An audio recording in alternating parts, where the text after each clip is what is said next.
Ngayong araw ay May 21. Kilala ang mga isinilang ng May 21 sa kanilang kakaibang katapangan sa pagharap sa kahit na anong kritisismo at oposisyon. Maging ang kanilang kando at attitude ay sobrang hahangaan ninyo. At ito ang magsisilbing tulay upang ipagpatuloy at matupad ang kanilang mga pangarap. Upang maglaan ng psychological growth, na kailangan lamang na matutuhan nilang gawing balanse ang pagtanggap at pagbibigay sa kanilang kapwa. Ang pagiging egoistic, frustrated, and defensive ang ilan sa mga negatibong makikita sa kanilang mga katauhan.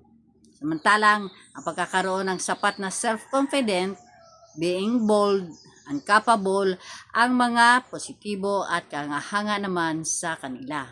With the power to understand others, I must understand myself first.